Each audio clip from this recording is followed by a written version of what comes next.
This is the Ball Talk Podcast, presented by Nachos and Analysis.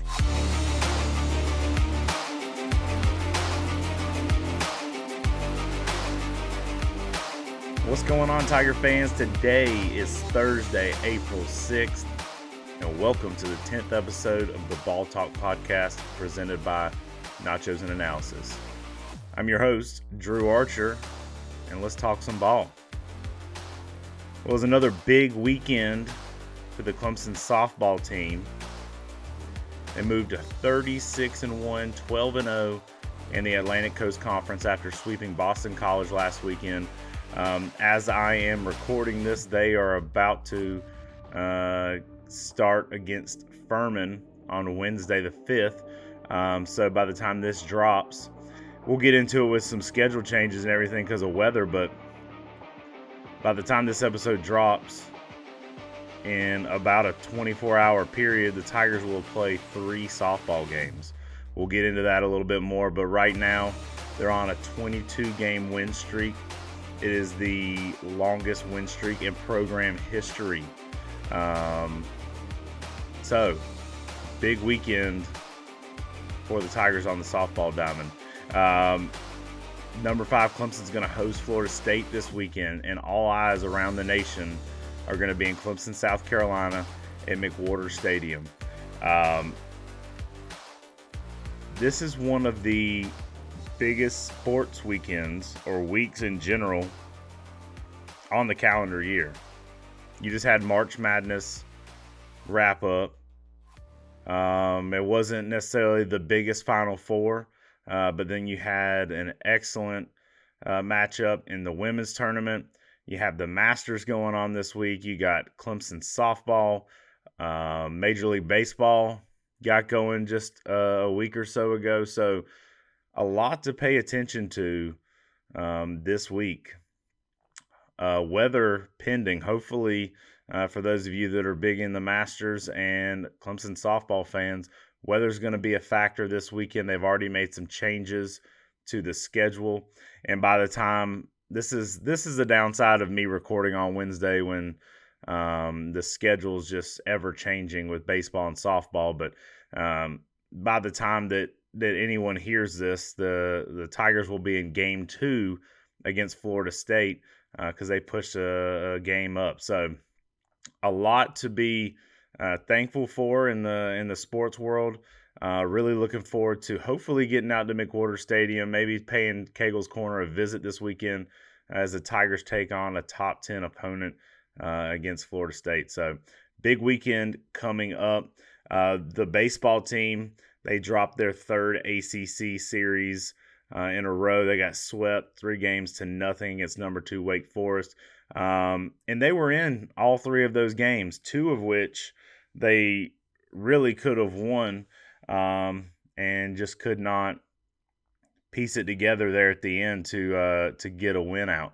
But the bright spot of this baseball team, they, like I said, were in every single game. They lost 2 games by 1 run.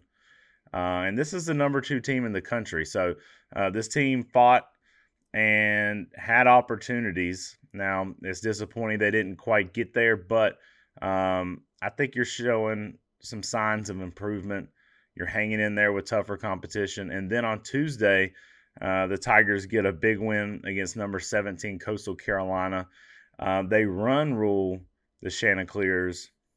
I couldn't tell you the last time I was at a baseball game that got run ruled. They only played 7 innings. Tigers win by 10 runs, 16-6. So it was a big night out at Doug Kingsmore Stadium. Beautiful weather Tuesday night, and pleasantly surprised, the crowd that showed up was comparable to the folks that were out there for a weekend game this past weekend. There were a lot of people at Doug Kingsmore Stadium Tuesday night to watch the Tigers defeat Coastal Carolina 16-6. So you get out of the weekend getting swept by Wake Forest. You end it on a high note before you travel to Tallahassee. Florida State is a little like Clemson. Not hitting on much right now, but I would say these two teams are very comparable.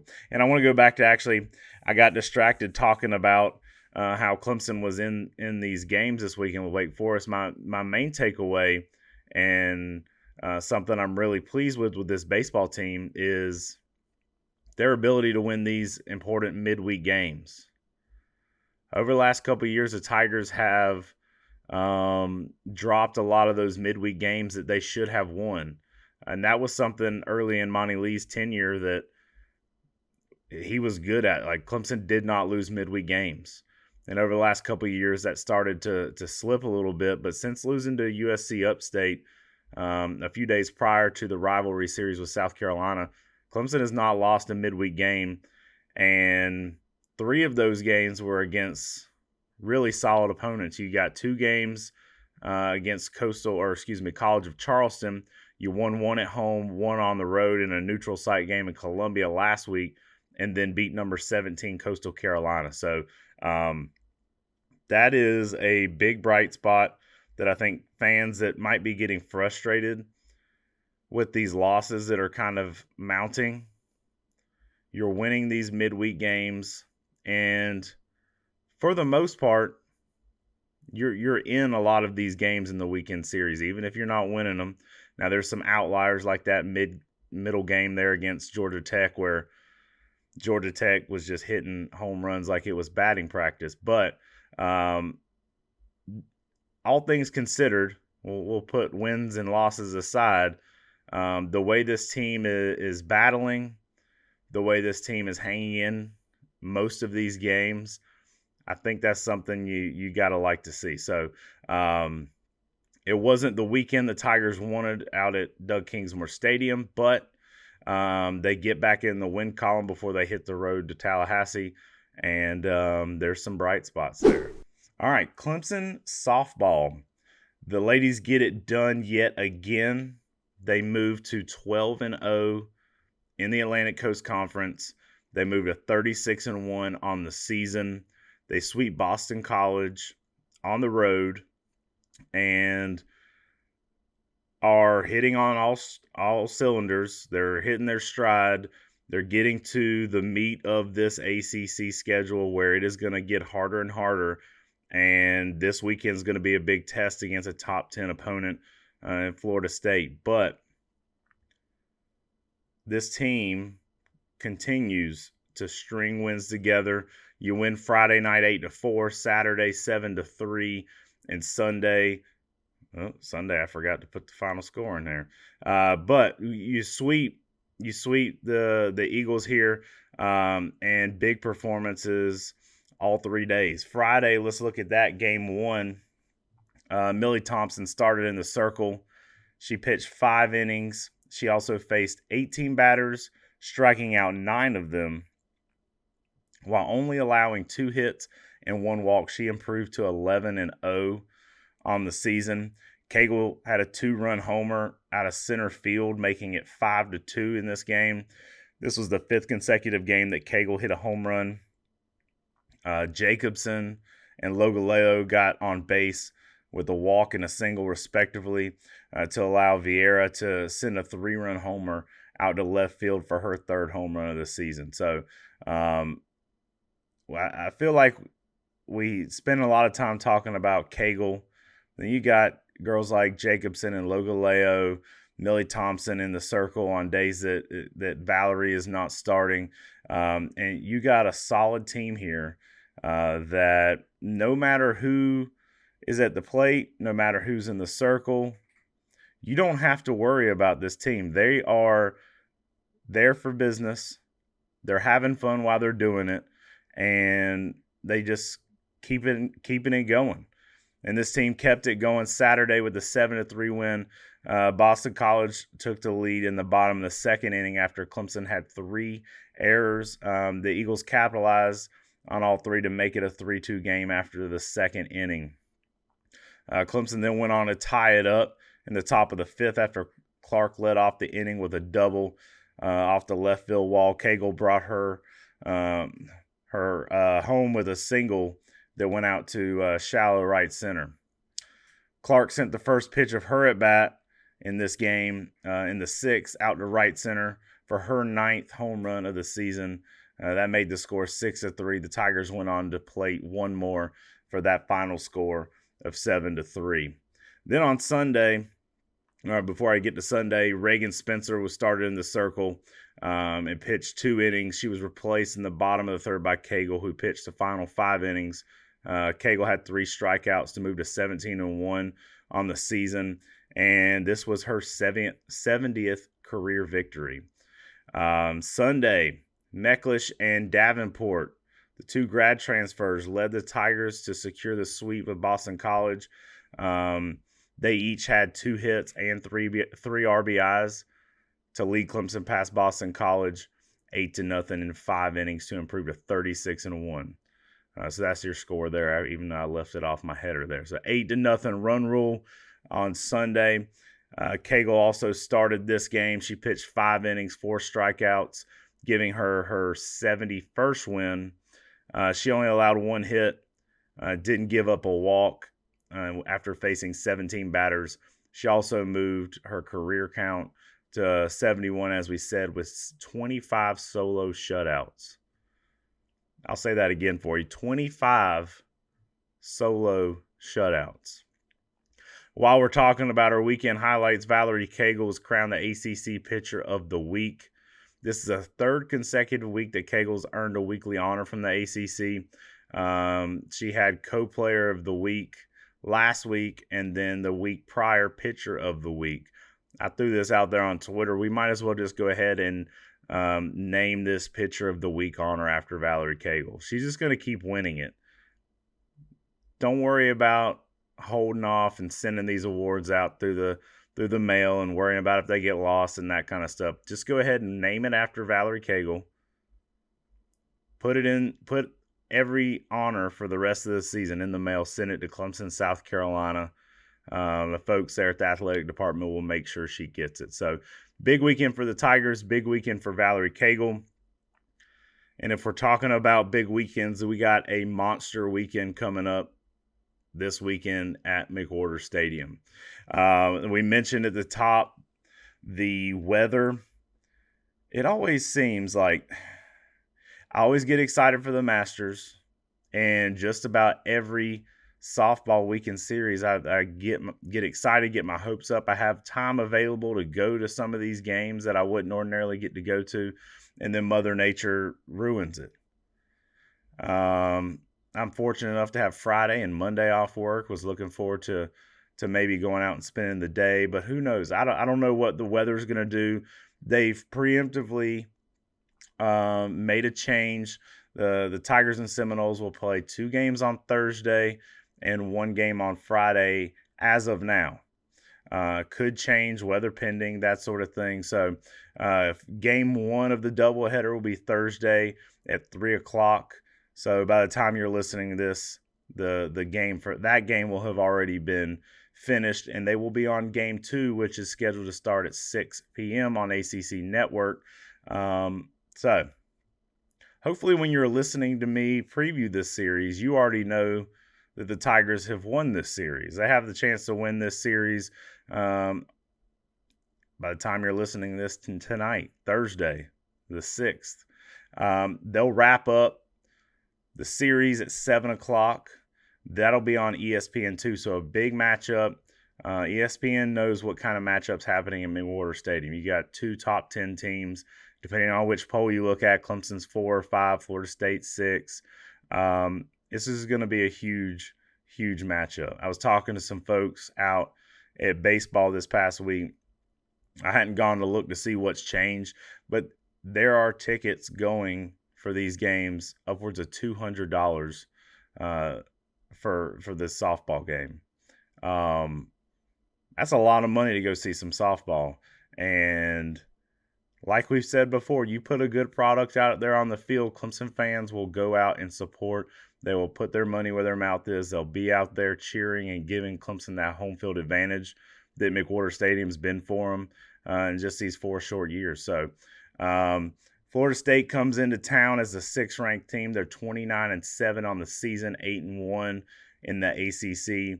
They have a few common opponents in Syracuse and Georgia Tech. They swept both of those teams. So between Clemson and Florida State, Syracuse and Georgia Tech each have 6 losses there. One thing that struck me when I was looking into this Florida State team, you'll notice I said they have 7 losses, Clemson only having 1, which, by the way, Clemson has the best record in all of college softball. Some of those losses, or 6 of those losses, have come to ranked teams. They have played 12 games against ranked opponents, and it's not like a 24th ranked this or 17th ranked that. Listen to this resume for Florida State. They have played number 1 Oklahoma, number 2 UCLA, number 3 Oklahoma State, who Clemson lost to in the Super Regionals last year, number 4 Arkansas. So stopping right there, they've played the top 4 teams in the country. That's got to be the hardest schedule in all of college softball. They've played number 12 Alabama, number 15 Arizona, and number 22 Louisiana. In those 12 games against the 1st, 2nd, 3rd, 4th, 12th, 15th, and 22nd ranked teams, they are 6-6. Yeah, there's 6 losses there, but the quality of opponents that they have faced, this team is battle tested. They're not going to be scared or intimidated by coming into McWhorter Stadium. The good thing about that is, though, this Clemson team, they're not scared to play anybody. So it's going to be an insane matchup this weekend. And honestly, by the time this series concludes, it's not even going to be the weekend yet. So 2 really big days in Thursday and Friday at Clemson. There is a very limited amount of tickets available left for walk-up purchase at the box office. So if you can make it out there, get out there. Weather pending, and as long as it works in my schedule, I'm hoping to get out there for one of these games in the next few days. So big matchup. Hopefully this time next week we're talking about a higher ranked Clemson team. They've been hovering at that 4 and 5 spot for a little bit of time now, but a win against number 6 Florida State would be huge. It'd be great for the resume. The toughest team Clemson has faced so far this season, Tennessee, they did lose that game 1-0. So to be able to get a highly ranked win here against the Seminoles would be awesome. And if this weekend was not big enough, the Tigers travel to Columbia to conclude the series with rival South Carolina. You know what happened when they came to McWhorter Stadium the other week. Tigers blanked them 10-0. They run ruled them.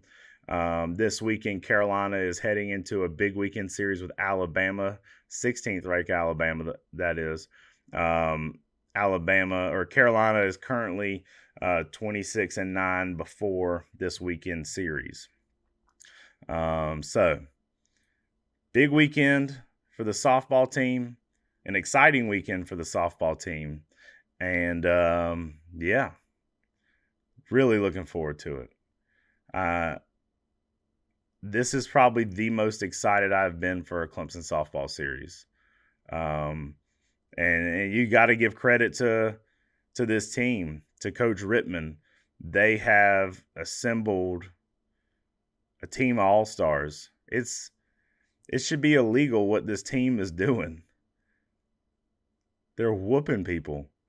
And literally everybody at every position is ready to go.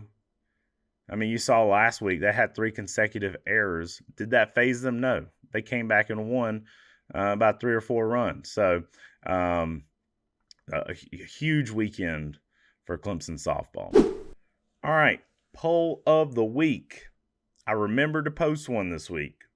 So thank you to everyone who participated. It was another big turnout in the poll. I will say I didn't forget this week, but I almost didn't. Only was able to get this poll up for about 7 hours today. But still got a lot of participation, a lot of comments, a lot of interaction. So again, the way this all works is you following us on Twitter. That's where we post the poll each week when I remember. Nachos and Analysis. Follow us on Twitter. Hit us up on Instagram. We have a couple TikTok videos up, and YouTube, of course, for those of y'all that are watching. So don't be afraid to subscribe, like, follow, leave comments. This is a show of me talking into a microphone. So it's just me talking to no one, except people are listening. But I don't ever get to hear anybody back except for when people respond, comment, participate in polls. So let's make this a more interactive show. Because if you're going to comment, I'm going to try to include it in each week's show's topic. So I appreciate those that do follow. I did get some really kind words this week. I wanted to shout him out. Brian, Kent, thank you for listening. We appreciate all of y'all listeners that tune in each week. It makes all the work that goes into these episodes and editing and research and that kind of stuff. It makes it all worth it. So thank you to everyone. But this week's question is not necessarily specific to baseball or softball, but this is a topic that kind of comes up from time to time. I've gone back and forth on how I feel about it, but the poll for this week was, should Clemson implement alcohol sales at sporting events on campus? You've seen a lot of schools, conferences change the rules and regulations allowing schools to serve alcohol. I think most of the SEC does. Clemson played at Georgia Tech last weekend for baseball.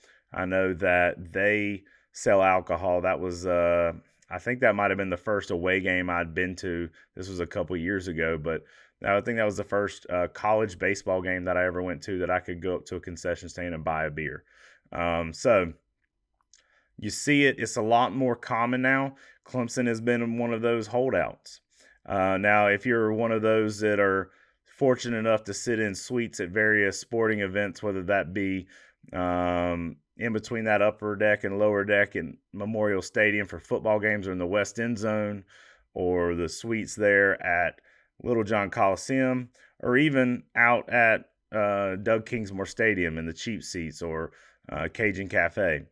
There are some places, but the common folk, the people that are buying upper deck tickets like I am in Memorial Stadium, you don't have the ability to go up and buy a beer, enjoy a beer while you're watching a sporting event, unless you happen to smuggle some in. So no comment on if I have done that before. So the question was, should Clemson implement alcohol sales? The four options were yes. The next one, yes, but just football. Yes, but not football. Or no. And my thought process here is these options are actually kind of based on my personal opinion. Before I give you the results, I'll just go ahead and throw out my personal opinion. I voted yes, but not football. I'm happy with the way the game day environment in Death Valley is, without people being able to buy and consume alcohol legally. I like the game day experience for football. I don't want to see that change. Now, am I being a little hypocritical because every time I go to an ACC championship or a stadium that does sell it, absolutely I buy a beer. But I don't know. I've gone to Clemson football games for 30 years. I like Death Valley how it is. I like the game day environment how it is. I kind of equate alcohol sales, and it's not completely this, but I kind of equate alcohol sales to the environment that you see in professional games. Do I enjoy watching NFL? Absolutely. But going to an NFL game is a completely different experience than going to a college game. Maybe it has to do with alcohol. Maybe it doesn't. I don't really know. But I like Death Valley the way it is. So my vote for this was yes, let's sell alcohol, but let's sell it at baseball and softball and basketball, soccer, those kind of sporting events. Just think about it. Like, how nice would it be to get a seat behind home plate, Doug Kingsmore Stadium, beautiful spring day like it was this Tuesday when we beat the Chanticleers, just to sit back and have a nice cold beer and just watch some baseball. Beer and baseball go together impeccably. I love having a beer while I'm watching baseball. So I think that incorporating it into some of these smaller sports where you don't have 84 or 82, how many ever people are in Death Valley, don't make that available for that amount of people. But a smaller, more intimate environment like Little John Coliseum, McWhorter Stadium, I would be all about alcohol sales there. So I've talked about my opinion for long enough. Let's see what everyone else has to say. So options were yes, yes, but football, yes, but not football, or no. The final result went about how I anticipated it to go. Obviously, yes, won this one. 59% of folks that voted said, yes, we would like to see alcohol sold at Clemson athletic sporting events. And then I was actually kind of surprised at the amount of no's. 33% of folks said they do not want to see any alcohol sold at any Clemson sporting event. The two other options, the yes but and the yes but football only got 3% of the vote, and yes but not football got 5% of the vote. So only 5 people really sided with my opinion there. We did have quite a few people get in with some comments and input on Twitter, so I'm going to read through some of those. Nick Dorman gets in and says, yes, people already sneak mini bottles into the stadium and leave at halftime to go drink, leaving money on the table to appease the old whites. The old whites. Fifth quarter, Clemson gets in. Many of us already drink inside the stadium. It's time Clemson cashes in on that. I believe he left another comment somewhere else saying that we could use the money made off alcohol sales for Brad Brownell's buyout. Let's see. CK says the amount of people voting no is kind of shocking to me. Why not? Oliver McClendon says, I get the whole family thing, but I'm going to either drink outside the stadium or inside.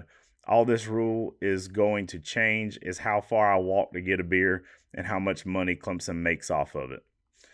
Those were all quote retweets. We got a couple more. BK gets in and says, at this point, it's a decision of cleaning up mini bottles or making money off the booze drank in the stadiums. 3MF and Natties says, will discourage binge drinking and sneaking in liquor. Tyler Padgett says, yes, the baseball games could really use it. It would help a ton more with attendance. I don't know about football, though. So I agree with Tyler there. I don't know what he's getting at with the attendance thing. Clemson baseball is always top 10 nationally, and usually first or second in the ACC when it comes to attendance. But it definitely won't hurt attendance. I agree with you there. So if you have some other opinions on this, let us know. And one other thing I actually don't think that we talked about, which I guess we wouldn't have because it's a baseball podcast, softball podcast, the renovations to the Hill. What is up with that? That kind of came out of left field. Usually you kind of hear of plans to change things up and that sort of thing. And then out of nowhere, I guess last Wednesday, Thursday, I saw a thread on Tiger Illustrated and then started seeing some things on Twitter about some renovations to the Hill. So between that and the way they're adding a new tunnel in the west end zone, Death Valley is going to look vastly different than it did even 10 years ago. So a lot of upgrades and renovations happening around campus. That kind of sparked a discussion on Twitter with a couple folks of, well, are they going to do some renovations for baseball and softball? I'm hearing some things about baseball. I don't know where it is in the pipeline. I don't know the likelihood of it happening. From who I've spoken with, it seems like at least one of the things that I heard should be likely, and it's relatively um, affordable in the grand scheme of things. But I'm hearing that there is a chance that they could, to kind of balance out the way the outfield looks. The Chapman grandstands have some coverings, those big green structures that kind of provide some shade and coverage for rain.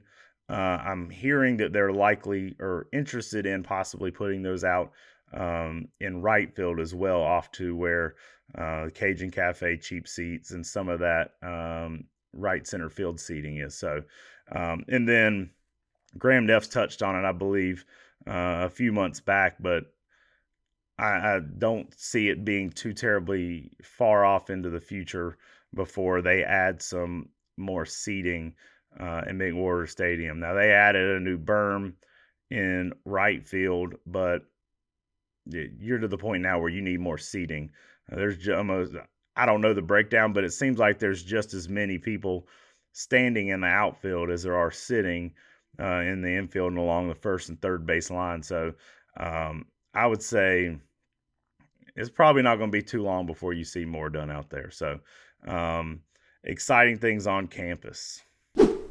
Before we get into baseball, I want to take a moment and talk about our sponsor, Pump Monkey. Pump Monkey Septic Service is located in Clemson, servicing the upstate. Owned and operated by Clemson alumni Alan Powell. Hung out with him this weekend. He hooked me up. If you're watching on YouTube, hooked me up with the merch. Got the Pump Monkey t-shirt, got the Pump Monkey hat. They do great work and are building quite the reputation in and around the Clemson area. They were a family that needed a septic tank pumped this weekend. Nobody else could get out there until Monday. They called Pump Monkey. Alan was able to get out there Saturday and get that issue taken care of before the weekend wrapped up. So great service. Hit them up on Facebook or Instagram. You can call them or text them at 864-710-2211. Again, 864-710-2211. When the dump's funky, call Pump Monkey. All right, Clemson baseball. The Tigers dropped their third ACC series of the season. They get swept by number 2 Wake Forest 3-0. This was, like this week, one of those kind of early starts. Instead of being a Friday, Saturday, Sunday series, it was a Thursday, Friday, Saturday. And that is what we're looking ahead to this week as well with the Easter holiday. But the Tigers, like we touched on at the top, we're in all 3 of these games. The score may not seem like it for game 1. Friday night, the Tigers lose 8-3. Clemson did not have a runner reach base with less than 2 outs until Will Taylor did so, leading off the 6th inning. You went 5 full innings without anyone getting on base before 2 outs. That was the struggle in game 1. But Taylor reaching helped the Tigers out. He and Grice scored to pull the game within 3 runs. But in the 8th, Wake hit a 3-run homer to seal the deal. Tigers starter Austin Gordon suffered his 2nd loss of the season as he surrendered 6 hits, 5 runs, 2 walks with 6 strikeouts in 5 innings pitched. Friday was a close one. The Tigers seemingly had it in the bag. They lose 4-3. This game was all about Lucas Costello for Wake Forest. Yeah, there were 8 other people out there in the field. There were other guys coming up to bat, but this game was Lucas Costello. He scored the game's first run on a solo home run in the top of the 1st. Then the Demon Deacons scored a run at the top of the 4th inning off of Costello's 2-out single. Wake tied the game in the 8th on Costello's safety squeeze bunt, and they took the lead in the 9th after that. So all the runs, all the impactful moments there, that was one Lucas Costello. He was ultimately the reason the Tigers could not pull this one out. He came in clutch this weekend, and very much so Friday.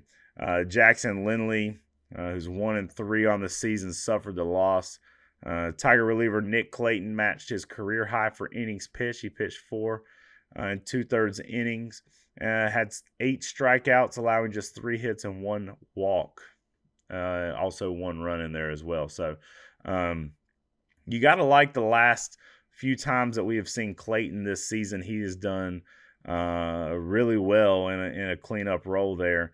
There was a game, I believe, against Georgia Tech not too long ago where even fans were kind of questioning, why did we pull him as early as we did? Because he was throwing well. This Friday loss, this one was tough.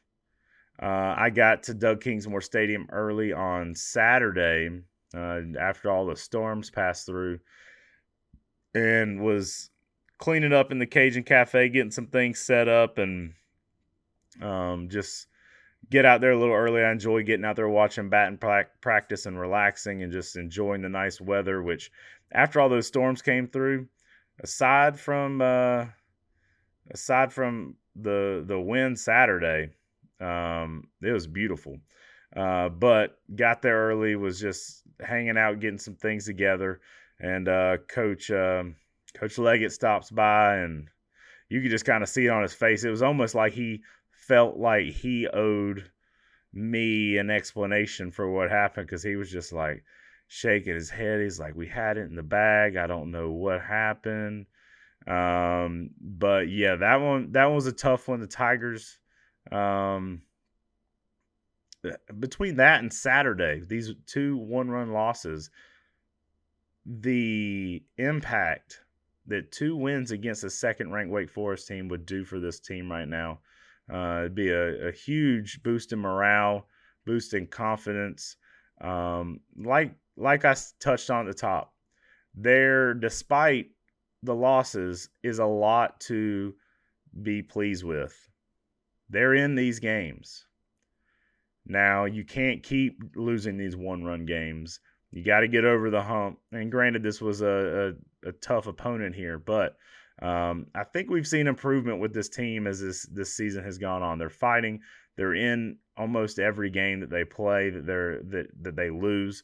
So Saturday, that doesn't make Saturday's loss any easier. Tigers dropped that one 6-5. Grice suffered the loss despite tying his career high for innings pitched. He pitched 5 on Saturday and had 8 strikeouts. That was a high for him as well. Grice, who struck out all 6 batters in the second and third innings, surrendered 2 hits, 3 runs, and 5 walks in the game. The Tigers took an early lead in the second half off of Cam Cantarella's single and held it until the 4th. And Grice led off the bottom of the 9th inning with his 7th homer of the year. And then pinch hitter Jacob Jarrell blew the 2-out, 2-run double. But Roland retired Engel with 2 runners on base to end the game. The Tigers were there. They had the men on base to win this game. And this is not a knock on Cooper Engel, but just one swing of the bat away. You feel bad. You want to see some of these tough fought games turn to wins, and I think we're getting there. I think the Tigers are getting there. We're going to start to see a little bit of a shift. The more this team is together, the more they get put through some of this adversity, the more they are in live game situations with Coach Bakich, who's been there before, who knows what he's doing. He's a great coach. I think this team is going to start putting these pieces together. Now, are they going to go make some big, huge postseason run? No. But year one is all about fundamentals, showing that there's some improvement. This team has done a lot with a little. And I'm already this I don't even know what percentage of the season we're through already. I'm pleased with what we have seen. There's obviously lots of room for growth, but this team's getting there. Saturday, the only other thing I got to say about Saturday, after that storm came through, that wind was absolutely brutal. Saturday, at one point in time, the old bamboo flagpole that the cheap seats erect out there above the bus. I'm standing there talking to someone in the Cajun Cafe, and I just see this thing out of the corner of my eye just go whoosh. And I like turn and look over to where I saw it at over there in the corner, and somebody shouted, "Oh, the flag from the cheap seats is gone." No, it wasn't just the flag. The entire bamboo pole and the flag ended up on the field in right field at one point. The wind was absolutely ridiculous, and you knew no one was going to be hitting any bombs on Saturday. The way that wind was blowing in from center field and from right as well. So the Tigers get swept, but they get back on the right track with a big win Tuesday night against number 17 Coastal Carolina. And as I mentioned at the top, I couldn't tell you the last time I went to a college baseball game and it ended early in a run rule. Clemson scored 6 of the 7 innings, totaling 15 hits on the day. Clemson scored its most runs in a series with Coastal Carolina since March 26th, 2002, when the Tigers defeated the Chanticleers 19-1 on that day. That was the one year that Eric Bakich was here as an assistant coach. So in back-to-back matchups with Coastal Carolina as a Clemson coach, Eric Bakich puts it on Coastal Carolina. Bertram and Amick led the Tigers with 3 hits apiece, while Canarella, Grice, and Blackwell added 2 hits apiece. All 10 of Clemson batters who made a plate appearance scored at least 1 run Tuesday night. Nick Hoffman moves to 3-1. He earned the win with 2 innings pitched in relief. He gets the win. He did give up some runs there, but the Tiger offense also put up some more runs, so it proved not to be an issue there. The two teams will meet again on May 10th at Coastal Carolina to conclude the 2-game midweek series. So the Tigers and the Chanticleers will see each other again in May. Coming up for the Tigers, seems like it's happening a lot this year, but the men, they're also facing Florida State this weekend. The ladies are hosting. The baseball team is traveling. I saw on Twitter today, Wednesday the 5th, they're already down in Tallahassee. It was a quick turnaround. They will play Thursday, Friday, Saturday. Thursday will be at 8 o'clock on ACC Network. Friday at 6 on ACC Network Extra. And then Saturday at 2 ACC Network Extra. So no games going on for Clemson on Sunday with Easter going on. The scheduled final round for the Masters, don't think that might happen. Might be watching some Masters on the Mondays. But Florida State, below 500 right now, 12-16. They're 3-9 in conference. So this is a big opportunity for Clemson to get a series win on the road. You got a team below 500 that I would say are probably on your level. These are the types of series that you need to win. So big series for the Tigers this weekend at Florida State. Then they'll return for a midweek game in Athens. They will face Georgia at 7 p.m. on Tuesday. That'll be on SEC Network. So no home midweek game this week. Georgia is 16-13 heading into this weekend series with Kentucky. So you got two teams that are hovering around or below .500. The Tigers need Clemson needs to get 3 out of 4 between these 4 games with Florida State and Georgia. I think that 2 against Florida State is very reasonable. Hope they can get 3, and I definitely think that you can go into Athens and get a win against Georgia. So we'll have a lot to unpack and talk about next Thursday, but I would not have it any other way. Again, thank you to all of our listeners, our followers, our subscribers. If you're not one of these people, get your life together, become one of these people. Like, subscribe, follow, hit up Pump Monkey if you need a septic service. We appreciate all you listeners. Thanks for joining me each week, and join me again next week, and we'll talk some ball. Peace.